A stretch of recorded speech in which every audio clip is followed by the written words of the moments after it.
Okay, now it's time for what we could call the main event. So, my friend Kai, I think it's Kai, could be Kai, K, from Germany, sent me a box a bunch of weeks ago. I sent him stuff and he sent me stuff. His stuff the stuff I sent him got returned to me. So it's back in the mail again.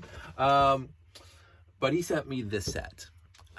His reasoning is Ice Planet is not his cup of tea, and yet I mentioned before that besides classic space, I would have to say the Ice Planet is probably the most numerous of sets that I have. I'd have to do an actual hard count between Ice Planet and Space Police 1. And the rest of them aren't even close. so although I do have 2 Megacore magnetizers. I do love my collection. Anywho, so he sent me some pieces, and he sent me the instruction book for the Ice Station Odyssey. I think that's what it's called. Let me look that up. I think it's called Ice Station. It's not Ice Station Zebra. That was a movie with Rock Hudson, if I remember correctly. I remember it being good, but I'm gonna say that's well back in my teens that I saw it on TV, not in the theater. But Ice Station Odyssey. Let me just have a quick look. Lugnet.com. And wait for my very old and slow laptop to actually show this thing. Blah blah blah. Yada yada. We must be sharing the internet with the rest of Canada because it's very slow. That seems to be a running joke. Well, I can't do it on my phone because my phone's right there. Come on. Why are we not loading lugnet.com? Your connection was interrupted. This is my problem with this old computer. It gets stupid. I'm glad I wasn't on Jeff's stream with this computer today. Okay, Lugnet's not working. Bricklink. Let's see if this is going to be better. No better, it's my laptop. Let's see, Libby. Let's just try this again. Dave, Lego, and we'll go to Bricklink. Let's see if that loads this time. Well, it's not loading, so it's my laptop. I'm not going to worry about it. I think it's Ice Station Odyssey. Don't go me on that. Set number, they usually have the set number in here. 6983. I did a review on this. Go back in my reviews. And this site cannot be reached. See, my laptop is not. I'm going to disconnect from my Wi-Fi, and I'm going to reconnect to my Wi-Fi to see if that fixes the problem. Oh, it is my internet because that is not even showing up. So let's go here. Connect. Let's ask me for a password. I don't remember my password. I'm sorry for the delay here. We're already 3 minutes into this, and this thing is not working. Okay, so I'm not gonna. Whatever. Okay. 6983. I'm going to be building this. I got the instructions. He sent the instructions. Thanks, Kai. He sent me more than 2, 4, 6, 8 trans neon orange domes. All the black pieces, all the white pieces, all the blue pieces, all the printed pieces. He knows how to organize this stuff. Fantastic. The magnet and related paraphernalia, and some trans pieces in here, and minifigs. Yay! We love minifigs. Spare minifigs. These are not actual. Those I think are in here. So spare minifigs and spare magnets and spare parts and spare pieces. And it was very sweet of him to do this. So I'm going to get a little organized here on camera, and because I'm going to be building this thing, and I'm going to be opening up these sets and dumping into little piles here, there, and everywhere. And I'm going to put those over there. And we will see what happens, because again, it's been a while since I did a set build on the channel and talk at the same time, because you know how much I love doing that. So I'm gonna get the blue and the pieces. I'm gonna say Kai either replaced, I don't know when he acquired this set, but the pieces are very much mint. I see one piece that's slightly yellowed here, but overall the whites are not yellowed. The blues are not beat up. The black pieces seem to be tickety-boo. The printed pieces seem to be, excuse me, well, where that came from. Printed pieces seem to be top-notch, and the miscellaneous pieces are miscellaneous, are perfectly acceptable. Over there. I was thinking about this today, actually, because I mentioned in a video a couple days ago, when I did the video a couple days ago, that trans neon green is fantastic under black light. So, I showed it many times. Blacktron 2 would be the best series for it being under black light. There have been M-Tron layouts at other Lego conventions where they put black light on and they made it look great. The Blacktron, I mean the M-Tron sets themselves, not a lot of trans neon green on them. They have, just like I showed you in the Megacore Magnetizer, you know, it's got the big windshield, but other than that, there's few parts here and there. But Space Police, I mean, Blacktron 2 has lots of trans neon green. I mean, the whole front of the ships, the cockpits are trans neon green. But trans neon orange does not get as bright under the black light. The difference is the Ice Planet, I think, overall is better for black light than the Blacktron 2, and that's because of the color scheme. The blue and white show up. Now Blacktron 2 does have white, but has white and black. I found the blue and white and trans neon orange shows up.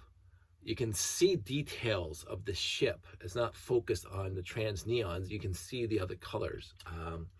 And of course, it depends what blacklight you get. I will say my testing, I bought that little lampshade, which is in the box from my moving art thing. It has some visible light shining down onto the build. When I use my fluorescent tube here, you only see the trans colors, the trans neon colors. That's the only one that it reflects on. You can barely see the white. Whereas that light that I have, the little spotlight, it seems to have some visible spectrum in it because you can see everything. And then you can even see the shadows on the table, which you can't do with the fluorescent tube. But anyway, it's a whole other story. I'm gonna move this thing out of the way over here because we're gonna go into the build. And part of it's built already. Yay. And I have to build 2 rockets. I forgot about that. This is a 2 rocket set. And then rocket cones. Rocket cones. I was going to start singing some Elton John, but I don't think you want to hear me sing Elton John. I love that guy. If you ever want to see, I think it's a very reasonably decent movie, Rocket Man, Elton John's life fantasy kind of docudrama. I loved it. I really did. But then again, I'm a sucker for those kind of movies anyway, where you get behind the scenes, but not 100%. He even said that it's not 100% accurate to his life, but it is kind of a docudrama of his life, and I really enjoyed it. I really did. I also liked the other one. What was it called? The Beatles one, where the guy goes creates an alternate universe and nobody's heard of the Beatles. I really enjoyed that. A lot of people didn't. They thought they were expecting something else. I don't know what they were expecting, but I thought it was extremely well done. I'm looking for Meganets, and there's your Meganets there.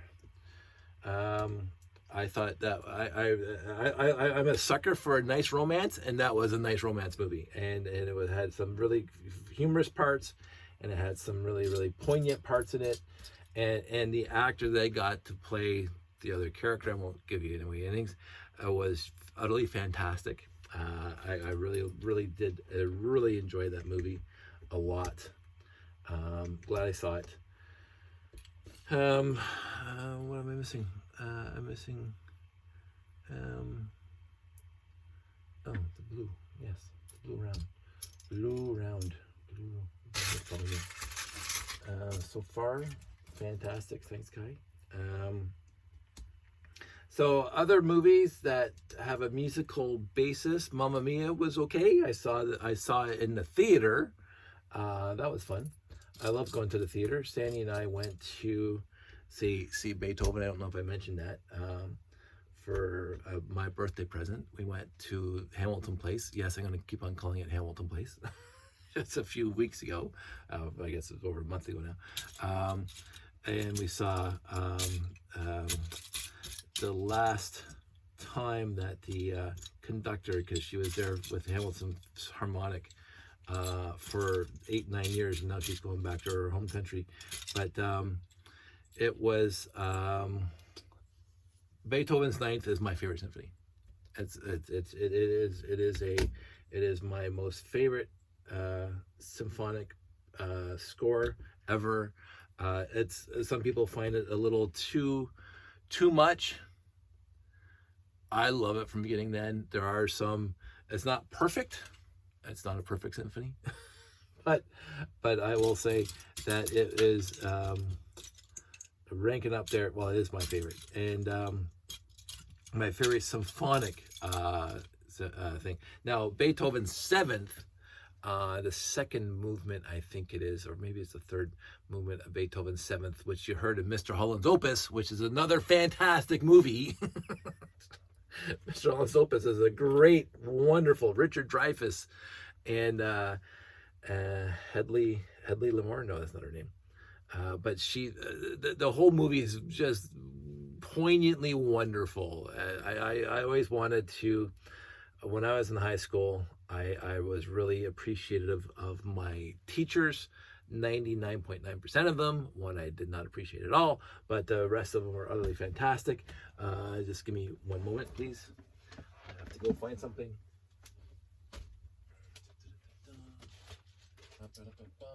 Song and dance,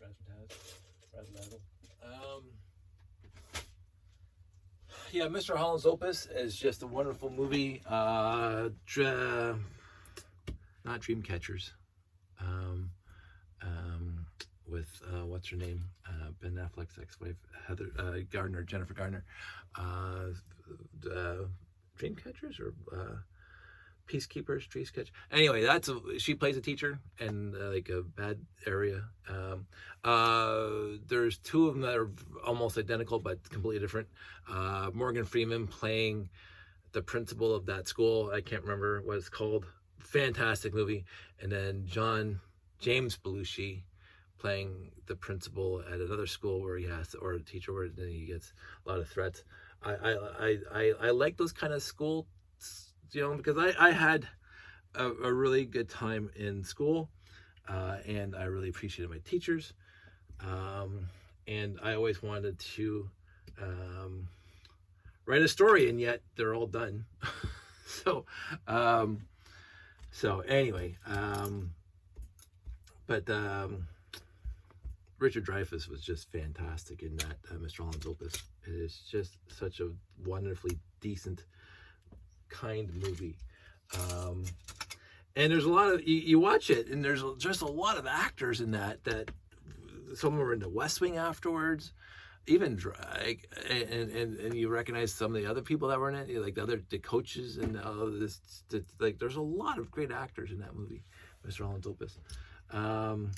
And Dreyfuss just acts the crap out of it. I mean, I just can't stop talking about the guy. I mean, if you watch What About Bob? It's a completely different Richard Dreyfuss and Bill Murray movie. But it's okay. It is what it is. It's him playing an archetype of himself, basically, which is absolutely fine. I didn't mind that. What About Bob is a very funny movie. And if I remember correctly, the same wife, actress, and What About Bob, I think is the same wife that's in Mr. Holland's Opus. I have to look that up. I just thought about that now. So I have to look that up.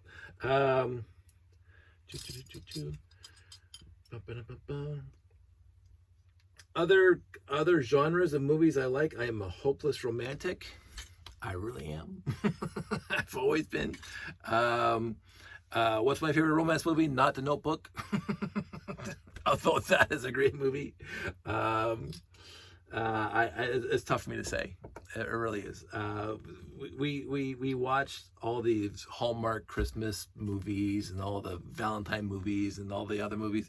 They're not spectacular for any stretch, but I'll watch them because they're fun. I can't think off the top of my head what my favorite romance movie is at this time, from here to eternity. No, that's going a little far back.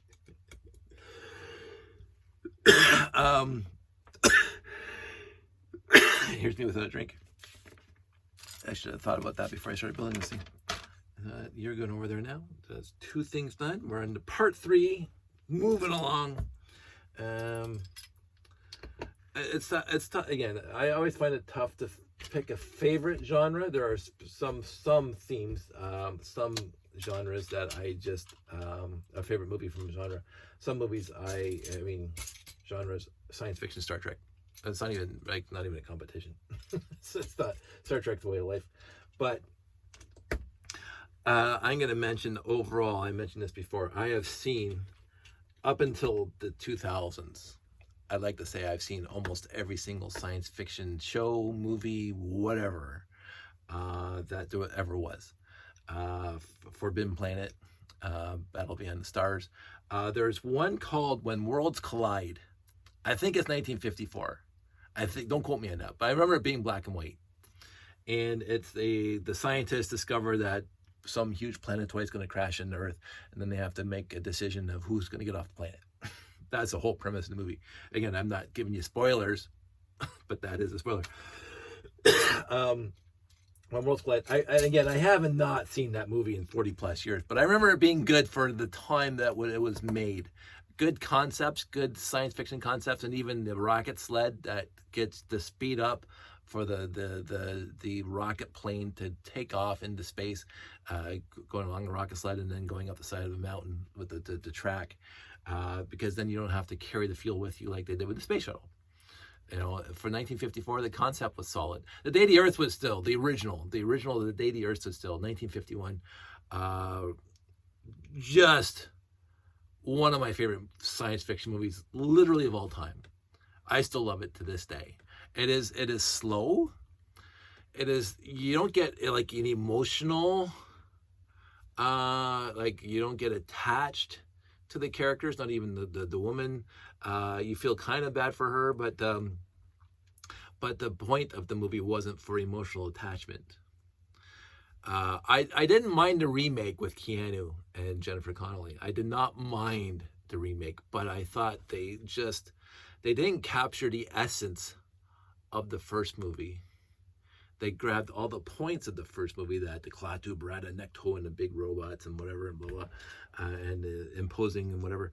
But the joy of the first one is that this alien, well, a human, but he came back in a spaceship,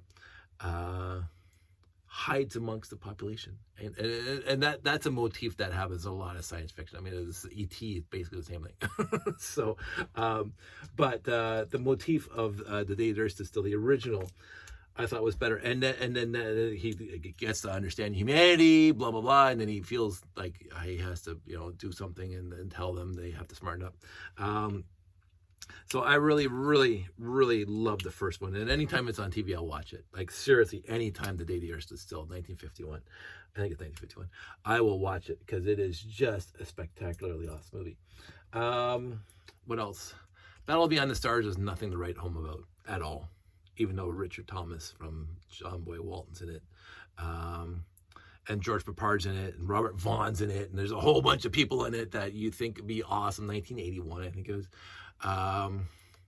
The ship that Richard Thomas is flying around in has boobs. They deliberately made it that way. It's just like, you just shake your head. It's like, it was fine. It is what it is. Like, you look at 2001: A Space Odyssey from 1968. Again, I like it. I don't have, there's no emotional like substance to 2001, but there's a lot of thought, a lot of deep philosophical. I mean, I guess Kubrick, for whatever his many faults are, the guy knew how to make a movie. But I like 2001. I really do. And to point this out, I loved 2010 because I got a lot more emotional connection in 2010. I did, because I always like, what's his name? Roy Schneider, not Ron Schneider. But I got whichever one's not Adam Sandler's friend. Roy Schneider. I really did like 2010. The Ionov. Oh, I forgot the Russian spaceship. Ionov. I'm getting that wrong. And to point this out, they used the basis of the Russian spaceship that took them back to Jupiter in 2010 as the basis of the ships in Babylon 5. you watch the ship in 2010, you watch the ships in Babylon 5. There's a lot of similarities. And again, I won't even talk about my adoration of Babylon 5. My absolute adoration of Babylon 5. So anywho, yeah, I'm not going to talk about TV just yet. I'm trying to think about more movies that I've loved over the years, the science fiction movies that are just utterly fantastic. What else was there? There was a bunch of others. I'm trying to think. In the theater, you got The Running Man. And it's fine. It is what it is. It's not for me. It's Schwarzenegger's being Schwarzenegger, Richard Dawson's being Richard Dawson. It was cute. It was funny. It had his Schwarzenegger playing Schwarzenegger. I overall, I've seen I think almost every Schwarzenegger movie, and the ones that I really really liked is when he goes off, not playing himself. I'm gonna say Kindergarten Cop was great, but that's not a science fiction movie. Twins was awesome. So the non-violent, although Commando, I think, is my favorite Schwarzenegger playing Schwarzenegger movie out of all of them. I mean, Terminator is great, yeah, that's for sure, absolutely. And then Predator, fantastic, oh yeah, for sure. But Commando had the right balance of humor and action, and Schwarzenegger being Schwarzenegger. Commando, and a little Alyssa Milano. It's fantastic. Bennett, you said you killed me. I lied. Bennett, stick it to me. See what's going on now. it's just there are so many absolute quotable lines in Commando that just make it just a joy to watch. Yeah, that's my favorite Schwarzenegger movie. I did like. I will say this. I think it's called Escape Plan. Him and Stallone. I think I grabbed the wrong one here. I need an 8. Escape Plan, when he's hired to escape from the boat or from the prison cell. I'm not going to ruin his surprise. I already did. And Schwarzenegger's there, and they just play off one another. I enjoyed it. I really did. I like seeing both of them. I watched most of the Expendables because again they're entertaining to watch, and so I will keep on watching them. Here we go. And 2 of those. 2 of those. What else for science fiction? Again, when I was a kid, I used to watch almost literally every single science fiction thing that I could watch voraciously, and I thought I knew everything when it comes to science fiction TV shows and movies, and go even look for the esoteric and the offbeat ones from in Italy because I love science fiction so much, and I will say this, because of my love for science fiction, anytime I saw anything on TV that was remotely science fiction, I would watch it. I watched Earth 2. I thought that was great. I watched the first bunch of seasons of Stargate, but for me it got a little long in the tooth, so I stopped watching after a while. That's just me. Other people loved it all the way to the end. And I watched Atlantis, and I watched Universe, and blah, blah, blah. And again, I watched most of it, but also I did get, there was so much of it that I just kind of, whatever. I'll probably see it at some point. BSG, the original, still adore it. The reboot, adore it. for different reasons. I loved both. I didn't say, oh, they're remaking it, they can't do that. I loved the remake of VSG. I watched the fourth, the end of the third and the beginning of the fourth got a little long in the tooth. Just a little. But again, I sat through them all. And I thought, okay, I can see where they're going with the last episode. Again, just like Voyager and whatever, this is like, I know they had to wrap it up, and I can see why they went in that direction. So I'm not shaking my fist at the Ronald D. Moore saying, hey, you should have done it that way. He did it the way he wanted to, and he got out of it the way he wanted to get out of it. And I accept. This is one of my fundamental tenets of my life when I'm watching TV. And again, I watch TV my entire life. I watch movies my entire life. I will overall, 95% of the time, I accept the show or the movie as they are trying to give it to me. I do not try to override the movie with my wants and my desires, because I didn't make the movie. I'm here to be entertained and surprised and moved emotionally or whatever by the direction of the movie by the person who's making it, the director. And so overall, that has done me very, very well my entire life. And therefore, I don't usually get involved in the toxic gatekeeping at all, because everything that I've watched, I've wanted to watch.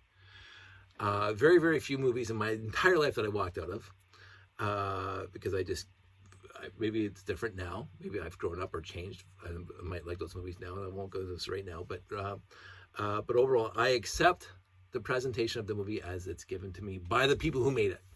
There are very, very few movies where I said, oh, you guys missed a huge opportunity here. You guys were dumb. Very, very rare where I'll say that. Even when I talked about the Data System, the reboot with Keanu, I accepted the movie as they were presenting to me. I wasn't needing the first one. I didn't need like a complete scene by scene, note for note, cut for cut of the first movie, because we can watch the first movie when you want. So if they want to take that idea of the Data System and reconstitute it differently, so it has a subtly different point, or a hugely different point, I'm on board with that, and I really enjoyed watching that movie, the second one. Just like I enjoyed watching the first one for different reasons. So I've seen the second one a bunch of times now, and I really, really like it. So anywho, on that specific note, movies that I walked out of, The Other Guys. Will Ferrell and Marky Mark. And I've seen almost every Marky Mark movie ever made, and I absolutely adore him. The Shooter, it's always, Sandy and I talk about this all the time. It comes down to between The Shooter and Four Brothers as which one's our favorite one. But again, all the other ones are fantastic. Right up there, except for The Other Guys. We went to the drive-in up the hill here, Starlight Drive-In. And we went there, it was a double feature with Salt with Angelina Jolie, who personally is not my favorite person because she broke up somebody's marriage, but whatever, she makes good movies. I'm going to go see them. And then the second was The Other Guys. So we sat through Salt, which was good. It wasn't spectacular. It wasn't like Mr. and Mrs. Smith, but it was a good movie. It was a solid movie for her to make. And then we started watching The Other Guys, and Sandy and I looked at each other 5-10 minutes into it and said, what are we doing here? We both looked at each other at the same time. We're going, this is Drek. This is just, I don't mind stupid. I don't mind dumb. I don't mind the most stupidest humor on the planet. I loved the Three Stooges growing up. I love stupidity. I love stupidity when it's appropriate. I just couldn't handle this movie. I don't know if it's the night or the feeling. And Sandy was exactly the same way. Let's go home. So we left. We did not stay to finish The Other Guys. And I had never seen the end of it. I saw 10 minutes into it and we left. The other one was Dumb and Dumber. I mentioned that before. And again, I adore everything Jim Carrey ever did. Like Sunshine of the Beautiful Mind, all those esoteric, deep philosophical movies that he was making there at the end. Loved them all. The Grinch, loved it. The Mask, my favorite. Ace Ventura, fantastic. He was great. He is great. He's a solid guy. But Dumb and Dumber, I don't know if I was just not in the right mood. No. This is Drek. This is not worthy of my time, and I turned it off. I walked away from the TV. I very rarely ever did that. Some of the movies that stuck with me that I don't even remember the plot to, Witches of Eastwick, with Jack Nicholson, Cher, and other huge actresses. I remember it being started off really fantastically well. I saw where